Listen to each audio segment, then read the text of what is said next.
Fears are growing for the safety of 3 London schoolgirls who police believe are trying to cross the Turkish-Syrian border to join ISIS extremists.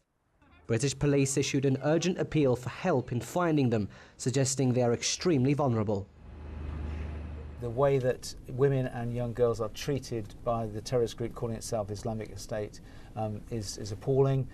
These girls are not safe in Syria. So if they're still in Istanbul and there's a chance and a possibility that we can bring them back, then we can safeguard these children.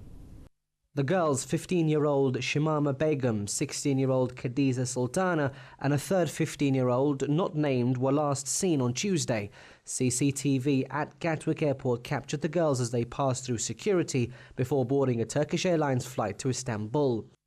They were described as straight-A students who attended this school in East London. Now it's believed the trio were friends with a 4th girl who attended the same school and made the same journey to Syria back in December. We've got full cooperation from the Turkish authorities. We're confident that if these 3 girls make contact with us from Turkey, we're confident we've got enough in place in Turkey in terms of the Turkish authorities and our engagement with them to stop them going into Syria. Police revealed the parents were devastated with the news. Yet with all 3 carrying mobile phones, police say there's a good chance the Turkish police and media can reach them. It's thought that over 50 British women and hundreds more from across Europe have travelled to join ISIS, many of whom are still of school age. Many encouraged to go via social media. The case has once again put British anti-terror legislations under the spotlight, but for now, all efforts are concerned with safely bringing the 3 girls back to the UK. Now, for more, Omar Ismail, a political analyst, is joining us over Skype from London. Mr. Ismail, thank you for joining us. What do you think has driven these young girls to travel to Syria, if that is really the case of what's going on? Well, it is very difficult to elaborate from London and what made these girls take this trip to go to ISIS, to go to Syria and join ISIS. I think the question that has to be asked is what makes the message that ISIS uses so attractive to young girls. Obviously, they are being manipulated. They are young age, easily convinced of one way or another to do something they may, in normal circumstances, will not do. But ISIS has proved without any shadow of a doubt, that its marketing strategy has been more successful than the prevent strategy that the British government has adopted over a number of years. Yes, and many say that many of these girls are actually attracted to join these groups via social media.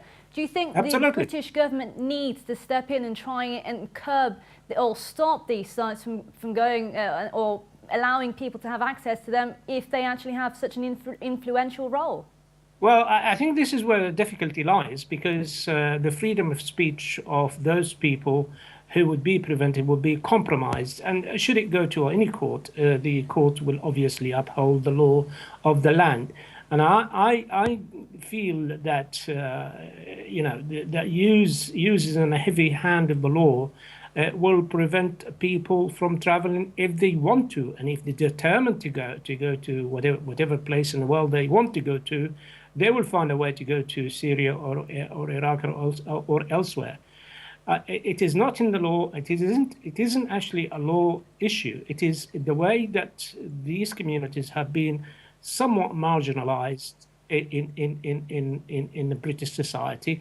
The way that since 7/7 and the bombing of the underground and some buses in London, the policies and the strategy of different governments was not up to the standard that we want to see in this country. So you're saying that the British government has failed in the way they've decided to tackle this marginalisation, possibly, that's leading these people to go out and join extremist groups?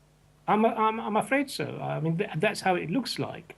What would make a second or a third generation immigrant from Bangladesh or elsewhere in the world go to these places where they have a certain standard of living, the only thing that I can see is that some communities do feel that they are marginalized within the British society. We see the rise of the far right as well in Europe, not just in Britain, but in Britain as well, which may have some ISIS may use to manipulate these young people to go to these places. What role do you think the Turkish government has to play here? Because we know that there is a problem with many of the British young youth who do decide to leave. They do go through Turkey. So we would expect that by now there would have been this strong communication between Turkish authorities and the British authorities to track down these girls who have gone there. Because at the moment they're still trying to find out whether they've been able to cross the border from Turkey to Syria. I'm afraid it's rather too late. I'm absolutely confident that these girls, when they flown out of London to Turkey and landed in Istanbul, they would have been met by handlers who would have facilitated the travel directly to the borders between Turkey and Syria. They might have been now in Syria. I think this sort of hope that they still stuck somewhere in Istanbul is rather weak, and relying on weather condition is even weaker, because there is a strong indication that those children, having made that trip to Turkey, they would have been met by somebody who would know the ways between to the borders. Turkey has a borders, and I'm absolutely confident that those crossing the borders would not be crossing from the traditional point of crossing. So I'm afraid.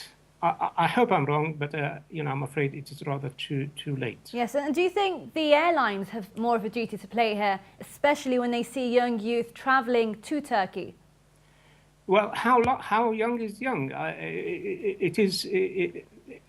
They travel. They're free to travel under British law. There isn't anything that prevent or we can sort of airlines have to do to stop these young people traveling.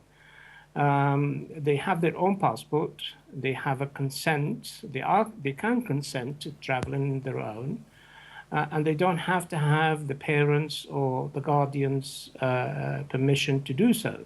So I can't see that the airlines can do anything unless the British government is going to restrict the movement of young people under a certain age. So it's rather difficult to do, I think, in my view. Mr. Omar Ismail, I'm going to have to stop you there. Thank you very much for joining us over Skype from London.